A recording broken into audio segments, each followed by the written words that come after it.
আমাদের সামনেই ছিল, আগে কাকে কেটে রাখতে পারতাম না, ধনা পাতাটা এটার মধ্যে মিক্স করে দিতে পারতাম সসে, আমাদের কেটে রাখছি সসের উপরে দিল, মাছের উপরে ছিল।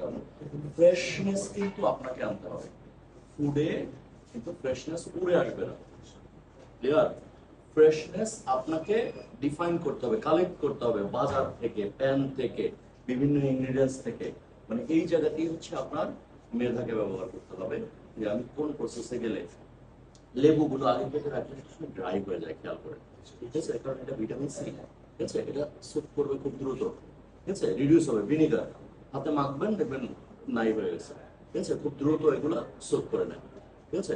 ক্ষারীয় পদার্থ। এইটাকে যখন ফ্রেশ দিবেন, এটা ফ্লেভার। যখন এটা অনেক আগের দিবেন, মানে এর কঠিন কিছু না, আপনার ওয়ার্কিং প্ল্যানের মধ্যে ঢোকাইতে হবে। এগুলো কি বলে কালিনারি স্ট্যান্ডার্ড, ঠিক আছে? যে আপনার মাথায় ঢোকা থাকতে হবে, যখন আমি একটা পিক আপ করবো তখন ফিশটাকে আমি এতক্ষণ বের করে ফেলতে পারতাম, বের করে ফেলি গরম। যখন সার্ভ করবো ডিরেক্ট দিয়ে সার্ভ করে দিব, সেই ঝামেলা। তাহলে এতক্ষণ এটাকে খুলে বাইরে রেখে দিতে পারতাম, ঠিক আছে? মানে কোয়ালিটিটা হ্যাম্পার হতো। সেম জিনিস, সেম খরচ, সেম বাজেট আপনি দিচ্ছেন, সেম এফোর্ট দিচ্ছেন, কিন্তু শুধুমাত্র আপনার মেধা কম থাকার কারণে এই জিনিসটা ফ্রেশনেস আসবে না। এই ফিশটা আমি আপনাদের সামনে দেবো, দেখবেন ধোয়া উঠতেছে, ঠিক আছে?